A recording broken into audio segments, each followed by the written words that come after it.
like this. This is good stuff. Well, you'd be surprised. I've actually done that a couple of times. Yeah? In fact, one time, there was a television evangelist in Los Angeles. I don't think he's located there, but he's broadcast there. He's on Channel 20, and he's on all the time. He's on 36 hours a day. I can't remember his name. He's got white hair, and he sits there, and he's a real fundamentalist, and he's, he's hard sell. And I watch these shows a lot, all the different ones. And I listened to him for one night for about 2 hours, and I thought he was brilliant. And I called up, and I said so. Because what he was talking about at that time, to me, he sounded like one of the smartest lawyers I've ever seen in my life. As long as he was talking about something that was realistic, other than his monetary pitch for his organization, I could definitely be enthusiastic about what he was doing. And I called up and said so.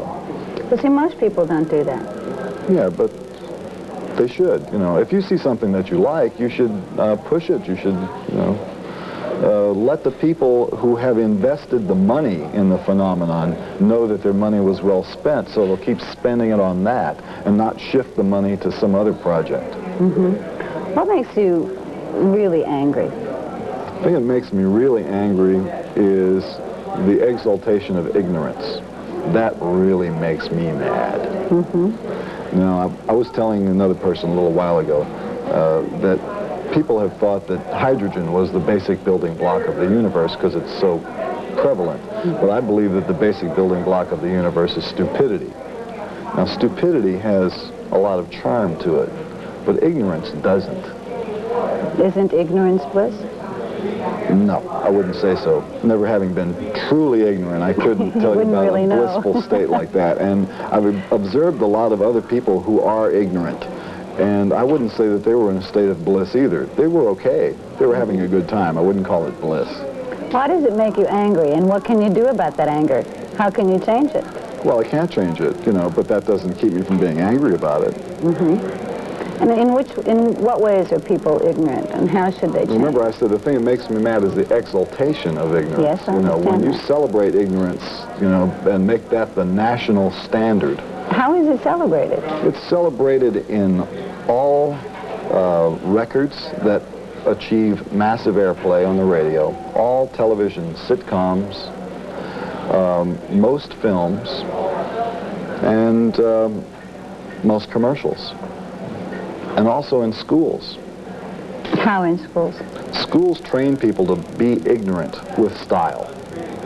They give you the equipment that you need to be a functional ignoramus. American schools do not equip you to deal with things like logic. They don't give you the criteria by which to judge between good and bad in any medium or format. And they prepare you to be a usable victim for a military-industrial complex that needs manpower. As long as you're just smart enough to do a job and just dumb enough to swallow what they feed you, you're going to be all right. But if you go beyond that, you're going to have these grave doubts that give you stomach problems, headaches, make you want to go out and do something else. So I believe that schools mechanically and very specifically try and breed out any hint of creative thought in the kids that are coming up. So what's the alternative for the parent who would agree with you? Well, remember that the school isn't the only place that a child gets educated. If you realize that the schools are doing damage, and I believe this, I believe that schools do a lot of damage to kids, then you should do what you can at home to help give them something to counteract what's happening to them at school. You mean encourage creativity? Encourage them to read things other than what the school gives them. Encourage them to watch things on television other than cartoons, because I don't believe that television is all bad, and some things that are on are very useful. And give them some support. Let them feel that you as a parent want them to be smart, not just to be successful, not just to be a nice little person, that you want them to develop their thinking apparatus. Do you do that with your kids? Sure. What kind of schools do your children go to? They go to a private school. A private school? Yeah. They used to go to a public school before they started busing in Los Angeles. I took them out as soon as the busing started. You're against busing? Absolutely. I don't believe that it's not right. It doesn't work. it will never do the job that it was supposed to do. And basically, it's a way for the people who own those horrible little buses to make money. All right, so they're in private schools. What kind of private schools? Because private schools, I mean, can cover a range of different kinds of institutions. It's progressive kind of school? It's progressive academic kind of school where they learn... Open classroom? I don't know what that means. What is open classroom? Children progress at their own speed in different areas. I don't think it's that way at this school. It's pretty structured. Mm-hmm. Do you think children should have structure? Yes. Discipline? Sure. Yes. You're disciplinarian? Yes. Hard disciplinarian? Well, I'm not mean, but I think that unless a person comes in contact with some form of discipline, learns how it works, and can then discipline themselves, they're going to be in a lot of trouble when they finally go out into the real world. Mm-hmm. Like, the best way is to be able to discipline yourself, but if nobody sets an example for you, then you won't know what discipline is, and somebody will always have to inflict it on you from elsewhere. It'll be your foreman, it'll be your boss somewhere. They'll have to keep banging you over the head to make you do something. Whereas if you learn what discipline means, you learn that you have to do things on time, certain things just have to be done. You learn that, then you do it yourself, and you have less conflict with the rest of your environment. How do you enforce it? Well, the same way that you would train a dog, you know. Oh, do you roll up a newspaper and swat them one on the nose? And if they do something on the rug, you rub their nose in it, right. No, seriously, do you spank? I don't think I've ever hit my kids more than once or twice. Mm-hmm. Usually I just grouch at them. Do you take things away from them, like no television? You go to your room I tell them that they can go to the room. I tell them that they can't have their friends over. Sometimes I tell them they can't watch television. I don't think they really care about that. Mm-hmm. But usually tell them that they can't go to their friend's house or they can't have other friends over. In many ways, you are... certainly, I can't call you conservative, and would never do that, but in many ways, you are reflecting conservative points of view as far as raising your children, as far as the way you discipline them.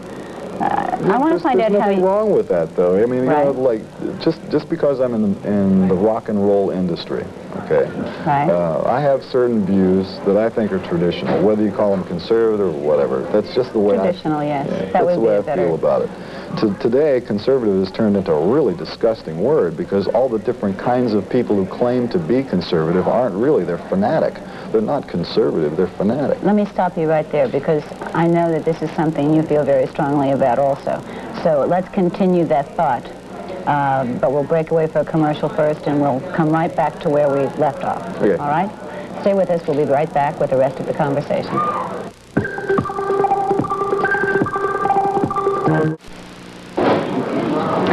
We were talking about being traditional, about Frank Zappa being traditional, and I had used the word conservative originally.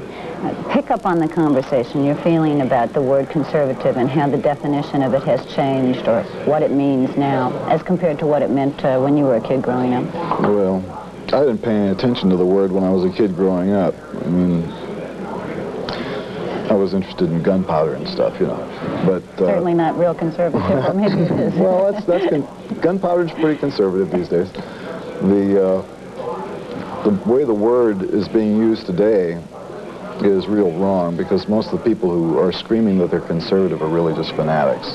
And this moral majority religious syndrome, not just to single out the moral majority as one entity, but it is the one that people normally look at. There are a lot of other ones, a lot of other companies in the television religious business that are functioning today that claim to be conservative but are really fanatic. They're as fanatic as the Muslim sects that are causing all the problems in the Middle East. They're dangerous and they're wrong.